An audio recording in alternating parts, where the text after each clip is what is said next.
तो दोस्तों dune prophecy का 5th एपिसोड हमारे सामने आ चुका है और इसने हमारी कई थ्योरीज को सच साबित कर दिया है। पर उन्हीं थ्योरीज के साथ इसने काफी सारे नए लिंक्स दिखाए और जो बातें हम पहले से कहते आ रहे थे वो कैसे अनफोल्ड हो रहे हैं और इन लीड्स का फ्यूचर कंसेप्ट से कैसे रिलेशन जुड़ेगा, आज के ब्रेकडाउन में हम सब बात करेंगे।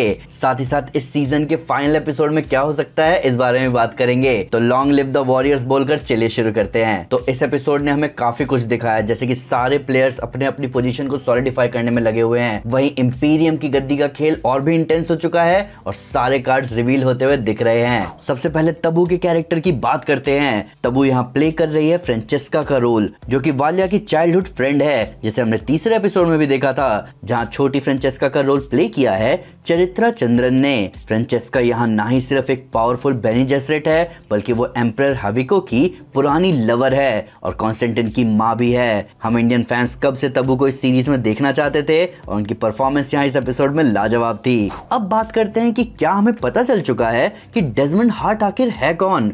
तो इस सवाल के जवाब का टाइम आ ही गया और इस एपिसोड में इतने सारे हिंट्स है डेजमंड की आइडेंटिटी को लेकर कि मैं क्या ही कहूँ। तो टेक्निकली एपिसोड में हमें बताया तो नहीं गया कि डेजमंड की रियल आइडेंटिटी क्या है, पर अभी हम बहुत श्योरली बता सकते हैं। तो डेजमंड टूला और ऑरी का बेटा है। हाँ, और ये बात क्यों एकदम से पक्की है, आओ एपिसोड में ही मिले हिंट से समझते हैं। तो सबसे पहले और सबसे बड़ा हिंट खुद एनिरुल एआई की रिपोर्ट है। एनिरुल एआई बताती है कि डेजमंड हार्ट के पेरेंट्स एट्रेडीज और हार्कनन हैं। अब ऐसा होते हुए इस पूरे सीजन में हमने एपिसोड 3 में देखा था, जहां हमें पता चला था कि टूला का बॉयफ्रेंड एक एट्रेडीज है। अब उनके मेटिंग के ही वजह से डेजमंड हार्ट पैदा हुआ होगा। फिर दूसरा हिंट आता है खुद डेजमंड के डायलॉग से, जहां वो क्वीन से कह रहा होता है कि उसकी माँ ने उसे पैदा होते ही अबैंडन कर दिया था और उसके बाद उसकी जिंदगी कितनी स्ट्रगल से भरी थी। पर इन सब के बाद डेजमंड कहता है कि उसकी माँ भी एक बेनी जेसरेट थी। अब अगला हिंट खुद टूला के डायलॉग में है, जहां वो सिस्टर एमिलिन से कहती है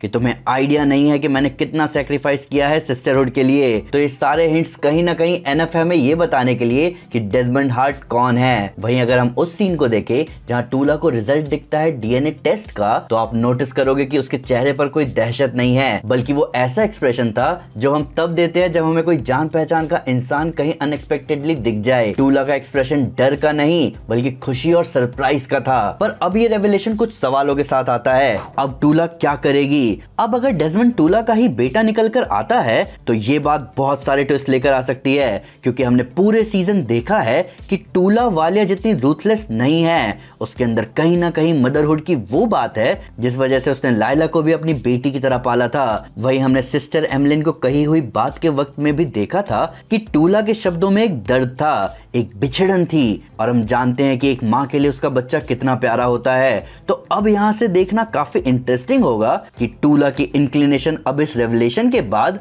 किस ओर होगी। क्या वो अब भी सिस्टरहुड और वालिया की आइडियोलॉजी पर चलेगी, या इतने सालों बाद अपने बेटे से दोबारा मिलने के बाद उसके अंदर की ममता उसे मजबूर कर देगी वालिया के अगेंस्ट जाने को। क्योंकि ड्यून प्रोफेसी में एक अंडरलाइंग थीम रहा है कि जिसने वालिया की बात सुनी है उसने दुख और दर्द ही झेला है। तो क्या टूला इस दर्द से छुटकारा पाने के लिए वालिया को धोखा देगी, या फिर वो अपने बेटे के खिलाफ जाने में ही वालिया का साथ देगी? क्योंकि सालों पहले टूला ने वालिया की बातों में आकर अपने लवर तक को मार दिया था, पर क्या वो अब इतने सालों बाद वालिया की बातों में आकर अपने बेटे को मारने जाएगी? यहाँ अब असली टेस्ट होगा कि क्या सिस्टरहुड अबव ऑल है। अब बात करते हैं कि बेनी जेसरेट बेटों को कैसे जन्म दे रही है। अब ड्यून मूवीज में हमने देखा था कि सिस्टरहुड में ये स्ट्रिक्ट रूल था कि बेनी जेसरेट का बेटों को पैदा करना उनका प्राइमरी एम कभी नहीं होगा। उनका जेनेटिक कल्चरिंग वाला प्रोग्राम पूरी तरह फीमेल्स पे डिपेंडेंट था कि वो ऐसी फीमेल्स बनाएंगे जिनके क्रॉस ब्रीडिंग से अच्छे ऑफस्प्रिंग बने। तो इस नियम के बाद भी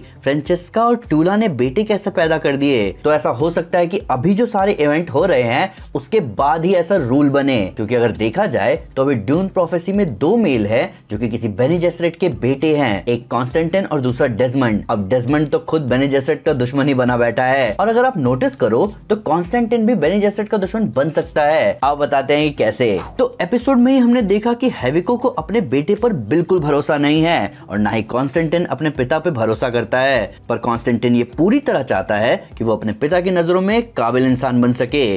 कॉन्स्टेंटिन तहे दिल से पावर हासिल करना चाहता है, इसलिए एपिसोड में फ्रेंचेस्का उससे कहती भी है कि अपने पिता को गलत समझना बंद करो और उनकी नजरों में काबिल बनो। वहीं कॉन्स्टेंटिन ने खुद भी येनेस को बताया कि वो किस तरह लैंडस्टार्ड में नहीं आ पाया क्योंकि उसने हेविको को प्राउड फील होते हुए देख लिया था। तो अब क्या आपको लगता है कि फ्रेंचेस्का ने जो कहा कॉन्स्टेंटिन से कि तुम्हारा पूरा पर्पस ही अपनी सिस्टर को बचाना है, क्या वो इस बात को हजम कर पाएगा? बिल्कुल नहीं। अब यहाँ से क्लियरली दिख रहा है कि कॉन्स्टेंटिन अपने पिता की नजरों में वर्दी बनने के लिए कुछ भी करेगा। वहीं अभी तक कॉन्स्टेंटिन को पता नहीं है कि सिस्टरहुड ने उसके पिता के खिलाफ क्या कॉन्स्पिरेसी बना रखी है और उस कॉन्स्पिरेसी में कहीं ना कहीं उसके पिता को मार डाला जाएगा और येनेस को उनकी जगह बिठा दिया जाएगा। तो अगर ये बात कॉन्स्टेंटिन को पता चल गई तो वो थोड़ी देर भी नहीं लगाएगा येनेस को मारने के लिए। वहीं येनेस को मार डालना एक बहुत गजब का सेटबैक होगा बेने जेसरेट के लिए क्योंकि वो इतने सालों से प्लान बना रही थी इंपीरियम को टेक ओवर करने का।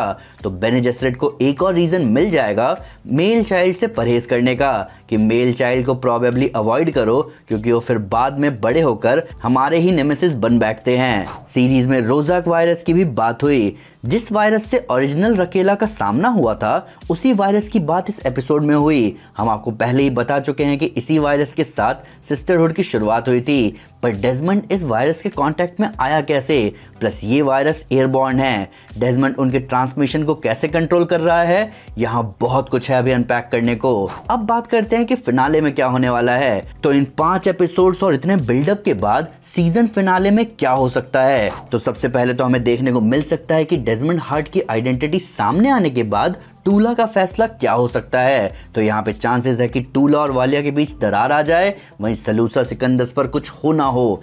एक चीज जरूर होगी कि येनेस किसी तरह किरण एट्रेडिस को उस पे लगे इल्जामों से बचा लेगी, वरना फ्यूचर में एट्रेडिस भी एक गद्दार हाउस के नाम से जाना जाता, पर फ्यूचर में ऐसा नहीं हुआ। यानी कि ये बात साफ है कि किरण इस ट्रीजन के आरोप से बच निकलेगा। मोस्ट प्रोबेबली कॉन्स्टेंटिन येनेस को बिट्रे कर सकता है और मदर रकेला लाइला के जरिए ये कन्वे कर देगी कि जो रेकनिंग फ्यूचर में अराकिस से आने वाली है हमें उसी की आंखें दिख रही है और वो कोई और नहीं बल्कि क्विजात हादेराक है। तो हमें ये भी दिख सकता है कि सिस्टरहुड ये फैसला लेगी कि जब ये कंफर्म है कि हमारा क्विजात हादेराक अराकिस से ही आएगा तो उसे पहले से ही काबू में रखने के लिए लिसान अल गाइब का मिथ क्रिएट कर दो। तो हमें इस प्रोफेसी की शुरुआत दिख सकती है। यहाँ तक कि बेने जेसरेट अभी जिस डर का सामना कर रही हैं वो डर उन्हें आगे के लिए प्रिपेयर कर रहा है। ये कहीं ना कहीं ड्यून मूवीज में लेडी जेसिका के डायलॉग को भी मीनिंग दे रहा है जहां वो बोलती है fear is a mind killer. पर अगर हम ये मानकर चले कि ये शो एक लिमिटेड शो ना होकर इसके आगे के सीजन आएंगे तो हम अभी तो ये साफ देख सकते हैं कि हर एक कार्ड वालिया के अगेंस्ट चले जा रहा है और वालिया एक ही साथ कई सारे दुश्मनों से घिरते जा रही है। डेजमंड तो है ही, फिर खुद क्वीन, उसके बाद कीरन भी अब सिस्टरहुड के अगेंस्ट हो चुका है, कॉन्स्टेंटिन भी हो जाएगा अगर वो सिस्टरहुड के इरादे जान गया तो। वहीं अगर लाइला सभी सिस्टर्स को बता दे सिस्टर डोरोटिया की मौत की सच्चाई तो सिस्टरहुड भी वालिया के अगेंस्ट हो जाएगी और टूला के भी चांसेस हैं सिस्टरहुड के अगेंस्ट जाने के। वहीं अगर कीरन एट्रेडिस सलूसा सिकंदस से निकल पाया तो उसके पास एनफ एविडेंसेस है बाकी हाउसेस को एक साथ लाने के लिए ताकि वो जीमिया पर अटैक कर सके। वही एम्परर ने भी सलूसा सिकंदस के ऑर्बिट में अपना अर्माडा पोस्ट कर रखा है जो कि कहीं ना कहीं चैलेंज की तरह लग रहा है बाकी हाउसेस के लिए। और ये सारा बिल्डअप एक भयंकर टेंशन और एक जबरदस्त वॉर की तरफ इशारा कर रहा है। पर इन सभी बिल्डअप के बीच हमें वालिया की किस्मत थोड़ी अच्छी नहीं दिख रही। वहीं इस शो में फेस डांसर्स को भी दिखाया ही गया है तो वो सब प्लॉट भी एक्सप्लोर करना बाकी है। तो देखा जाए तो ड्यून प्रोफेसी अभी अगले कुछ सीजन तक तो चल सकता है। अभी इस स्टोरी में बहुत मटेरियल है। पर आपका क्या कहना है इस एपिसोड के बारे में? आपकी कॉन्स्टेंटिन को लेकर क्या थ्योरीज हैं? क्या अगला एपिसोड बहुत कुछ रिवील करेगा या हमें क्लिफ हैंगर पर छोड़कर जाएगा? प्लीज हमें कमेंट में जरूर बताएं। वीडियो को लाइक जरूर करें और चैनल को सब्सक्राइब करें कई जबरदस्त स्टोरीज और उनसे जुड़े डिटेल्स के लिए। Thank you guys, this is Aman Sinha and you are super super. Piece.